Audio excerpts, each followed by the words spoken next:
El uso del Internet se ha vuelto algo tan cotidiano y muy probablemente la mayoría de la gente ni siquiera se detiene a pensar cómo es esto posible o cuál es la manera de que en cualquier instante yo puedo acceder a todos los recursos que yo deseo desde los diferentes tipos de dispositivos que tenemos. Una pregunta incluso un poco más básica: ¿qué es lo que hace la persona encargada de haber instalado el servicio de Internet en mi casa? ¿Qué es lo que puso en mi casa? ¿Qué hacen esos cables que llegan hasta acá? Digo, ¿realmente es necesario ir manejando, caminando por la ciudad y ver todo el cablerío por todos lados? Se ha vuelto algo tan básico que ya ni siquiera nos importa el saber por qué es algo tan arraigado en nuestra sociedad. Y es por eso que el primer paso en nuestro camino para ser un desarrollador web, o por lo menos tener una idea muy acertada de cómo es que funciona esta maravilla. Para eso es necesario primero separar los componentes de dicha interacción y tener claro cuál es su función. Es ahí cuando entra el modelo de cliente-servidor, en donde un cliente será todo aquel que trata de consumir los servicios que el servidor provee. Entonces, un cliente es un consumidor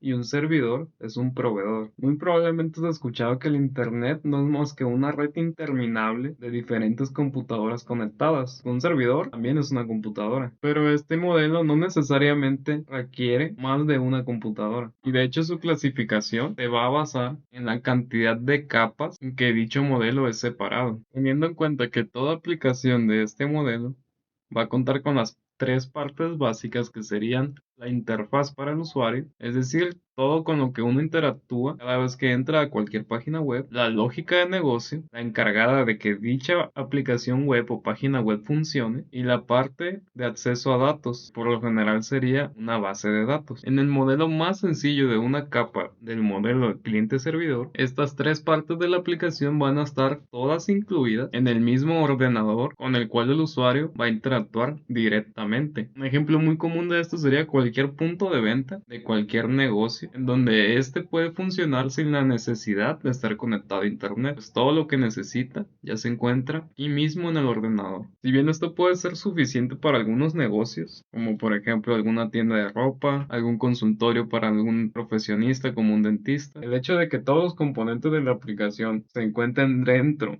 del mismo ordenador lo hace una opción no viable cuando se tenga requerimientos a mayor escala. El simple hecho de necesitar más de una caja de cobro o tener más de una oficina crea la necesidad de tener que acceder a los datos de la misma base de datos en ambos clientes, y el modelo de una capa ya no sería la opción adecuada. Es por eso que, de acuerdo a las necesidades, también contamos con los modelos de 2 y 3 capas, siendo la diferencia del modelo de 2 capas la separación de dichas responsabilidades. Siguiendo con el ejemplo anterior, ahora los clientes, serían las diferentes cajas de cobro, van a contener la interfaz de usuario, pueden contener o no lo que sería la lógica de negocios. Digo pueden o no, porque dicha lógica de negocios en algunos casos ya es incluida en la capa de la base de datos en forma de procedimientos ya guardados. Y ahora la base de datos sería la segunda capa, la cual estaría totalmente separada, y por separado me refiero a que ya no se encuentra dentro de cada ordenador o cliente, y por tal motivo ya podríamos trabajar sobre esta sin tener que modificar todos y cada uno de estos clientes. Por lo tanto, dicha base de datos ya podría ser un ordenador situado de manera local en el negocio, o incluso alguna base de datos ya proveída por un tercero o por otro servicio. Y si separamos todavía un poco más las responsabilidades para tener tres capas, y que dichas capas primera se componga de la interfaz del usuario en cada cliente, usando como servidor a quien provee de la lógica de negocios, y este a su vez sería el servidor para los clientes, pero sería el cliente para el servidor de las bases de datos. Por eso que es muy importante saber que en cualquier momento un ordenador puede ser tanto un cliente como un servidor, dependiendo de qué es lo que intente hacer, cuál sea su finalidad en ese momento. Una ventaja de esto es que ya se podría trabajar sobre la lógica de negocios directamente sin tener que modificar a la interfaz de usuario. Y así, dicha lógica de negocios adquiere la posibilidad de a su vez poder llamar a diferentes servicios de acuerdo a lo que se necesita. Si bien conforme se van separando las responsabilidades, vamos vamos ganando más y más opciones, también la dificultad de mantenimiento aumenta. Es muchísimo más sencillo saber qué tipo de errores pueden pasar en un modelo de una capa, todo se encuentra ahí mismo, pero ya sería un poco más complicado las situaciones en donde ocurra algún error en un modelo de dos capas, y todavía más cuando exista algún error en un modelo de tres capas. Es por eso que la implementación de cada modelo ya será decidido por cada empresa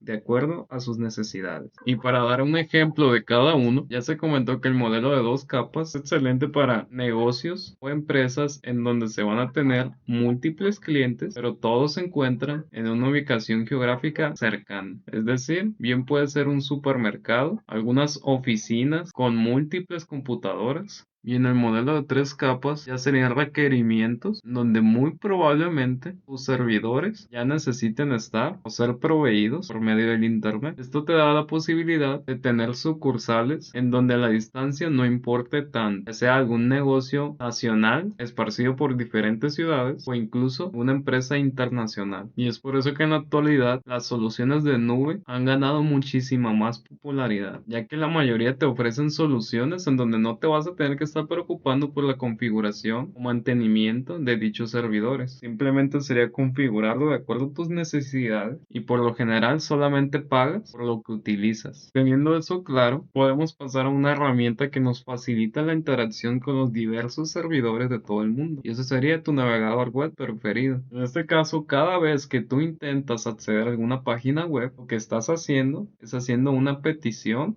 al servidor de dicha aplicación web. De nuevo, es algo ya tan cotidiano que ni siquiera te detienes a pensar qué es lo que ocurre cuando tú escribes alguna página y puedes acceder a su aplicación. Para ver un poco más de los detalles de qué es lo que ocurre cada vez que nosotros accedemos a alguna página web, nos vamos a ayudar de las herramientas de desarrollador ya incluidas en todo navegador web. En este caso yo estoy usando una versión de Google Chrome. La manera de acceder a ellas es desde este menú, más herramientas, y aquí tenemos las herramientas para desarrollador. Si bien hay un shortcut, puedes buscar el adecuado para tu navegador, pero en mi caso, si yo presiono F12, son abiertas de manera inmediata. Solo trata de acomodarlas en donde menos te estorbe, y para eso vamos a utilizar estos puntitos de aquí. Y en lo personal yo prefiero en que sea una ventana separada. Una vez con las herramientas de desarrollador abiertas, nos vamos a ir a la pestaña de Network, y aquí cada vez que tu navegador realice alguna petición a algún servidor, aquí vas a poder verla. En este caso, si yo actualizo la página,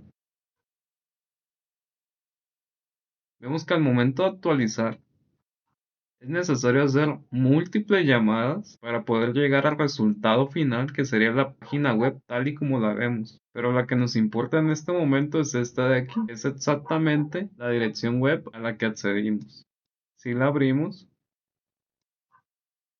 vemos que en esta pestaña de headers es la información de cómo fue realizada esta petición. Si bien un ser humano lo que hizo fue intentar acceder a la página github.com, lo que nuestra computadora trató de hacer es acceder a esta dirección IP del servidor. Para confirmarlo podemos copiar el valor y tratar de acceder de nuevo, pero esta vez utilizando solamente la dirección IP. Si alguna vez no te funciona esto, muy probablemente sea porque necesites eliminar los valores después del punto, los cuales corresponden a qué puerto del servidor nosotros tratamos de acceder. Para salir de dudas, también podemos verificarlo desde nuestra línea de comando. Abrimos una línea de comando, cmd, y vamos a utilizar el comando ping espacio y después la dirección a la que queremos acceder. En este caso es github.com.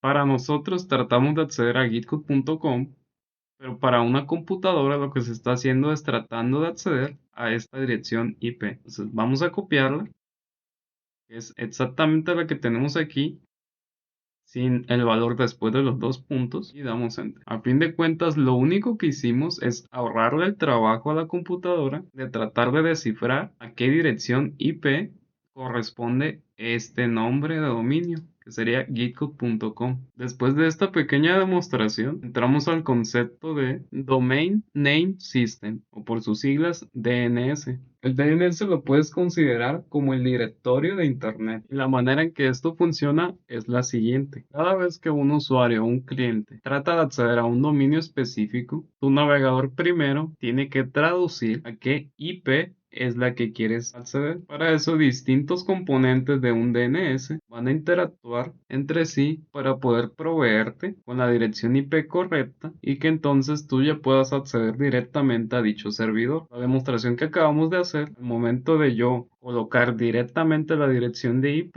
lo que hice fue ahorrar todo el trabajo del DNS de resolver, traducir qué significaba la página a la que yo quería acceder. Para fines del video, no tiene caso entrar en detalles muy profundos sobre cada componente, solo haré el comentario en que en un servidor de DNS típico, este proceso no tiene que ser llevado a cabo cada vez que tú intentas acceder a un sitio web. Pues de todo, la implementación de cachés ya es una práctica literalmente utilizada por cualquier aplicación que se preocupe por su rendimiento. Por eso, los DNS tienen una característica llamada Time to Live, por sus siglas TTL, cuyo valor por lo general es entre 24 a 48 horas. Así que suponiendo que tú trates de acceder a una página web, usaste hace 5 horas, el DNS ya cuenta con la información de cuál es la IP necesaria sin necesidad de hacer todo este procedimiento. Así que con esta breve explicación, mínimo ya tenemos una idea de qué es lo que sucede cada vez que nosotros tratamos de acceder a una página web. No sabemos cómo es que nosotros podemos acceder a dichos servidores desde nuestro navegador. La siguiente pregunta sería, ¿y cómo es posible que todo esto que vemos cada que nosotros actualizamos la página pueda llegar de forma tan sencilla a nuestra computadora? Porque cada uno de estos renglones es una petición y la manera en que todas estas peticiones son realizadas es por medio del protocolo HTTP, el cual es el fundamento de cualquier transferencia de datos en la web, y este es un protocolo del lado del cliente, que es lo que nosotros acabamos de hacer cuando tratamos de acceder a la página de GitHub. Este protocolo se basa en el intercambio individual de mensajes, en donde los mensajes del cliente son denominados peticiones o requests, y los mensajes del servidor son denominados respuestas o responses. Si bien dicho protocolo fue inventado alrededor de 1990 con la finalidad de poder intercambiar HTML en la web, a lo largo del tiempo se fue innovando y actualmente ya es posible compartir tanto videos como imágenes utilizando el mismo protocolo. En el protocolo cliente-servidor de HTTP, las peticiones son enviadas por una entidad a la que se le conoce como User Agent. La mayoría de las veces este User Agent es un navegador web, pero puede ser lo que sea. Por ejemplo, un bot encargado de navegar la web para llenar o mantener los índices de su metabuscador. Cada petición individual es enviada a un servidor, el cual la procesa y devuelve una respuesta que literalmente se denomina response. Entre el cliente y el servidor hay muchas entidades, colectivamente llamadas proxies, las cuales van a realizar diferentes operaciones o pueden actuar como gateways o cachés. De hecho, hay muchas más computadoras entre un navegador y el servidor cada que se hace una petición. Están los routers, los modems y muchas más. Pero gracias al diseño estructurado de la web, todos estos están escondidos en la red y los protocolos de transporte. HTTP está sobre estos, al nivel de la aplicación. Si bien estos componentes escondidos pueden ser relevantes para el diagnóstico de problemas de red, todas estas capas son más o menos irrelevantes para la descripción de HTTP. Vamos a profundizar un poco más en lo que es el User Agent. El User Agent es cualquier herramienta que actúa en representación del usuario. Este rol casi siempre es realizado por un navegador web, pero también puede ser realizado por programas especializados de desarrollo web para tratar de depurar nuestras aplicaciones. La función del User Agent en este caso siempre va a ser iniciar la petición al servidor para que éste nos devuelva por medio de HTTP un archivo de HTML. En este caso podemos ver que la petición inicial que se le hizo a github.com nos devolvió este archivo, el cual es un archivo de HTML. Y dentro de este archivo HTML hay diferentes componentes o scripts cuáles fueron los encargados de hacer las peticiones consecuentes, puesto que este archivo como tal, sin ninguna otra petición, se hubiera visto más o menos así. Esto de aquí es la misma página de HTML que vemos acá. La única diferencia es que por medio de todas las peticiones consecuentes fue capaz de tomar todos los elementos necesarios para llegar a este resultado final. De nuevo, todo esto realizado por medio de peticiones HTTP. En el otro lado de la línea de comunicación vamos a tener lo que es el servidor, el cual cuya función es proveer el documento que fue pedido por parte del cliente. Si bien el servidor puede parecer solamente una simple máquina virtual, en realidad puede llegar a ser una colección de servidores, los cuales generan dicho documento ya sea total o parcialmente sobre demanda. Entre el navegador web y el servidor, como ya se comentó, hay muchas computadoras que van relevando dicha petición o mensaje de HTTP. Si bien la mayoría de estas son irrelevantes para HTTP como tal, el hecho de estas operar a los niveles de transporte, red o interacción física sí pueden tener un significado importante en el rendimiento. Aquellas que operan a nivel de aplicación son generalmente llamados proxies. Estos pueden ser totalmente transparentes, simplemente relevando las peticiones que reciben sin alterarlas de alguna manera, o no transparentes en el caso de que éstas cambien la petición de alguna manera antes de pasarlo al servidor. Algunas funciones comunes de los proxies son caché, el cual puede ser público o privado, como por ejemplo el caché del navegador como tal, servir de filtro como un antivirus o un control parental, servir de balanceadores de tráfico y así distribuir adecuadamente el tráfico web a diferentes servidores, funciones de autenticación, además de poder mantener los logs de la aplicación para tener un historial de la información de esta. Si bien para el motivo del video profundizar más en lo que es HTTP no tiene caso, ya quedó claro la importancia de este en el funcionamiento del Internet y de la interacción de todos los ordenadores conectados, así como su gran habilidad para extenderse y el por qué probablemente al día de hoy y por muchos años más este va a ser el protocolo fundamental para todo intercambio de datos. Y el por qué esto era necesario de explicar para dejar claro que HTML es la mejor manera de empezar a estudiar el desarrollo web. Sería todo por este video y ahí me escuchan en el siguiente.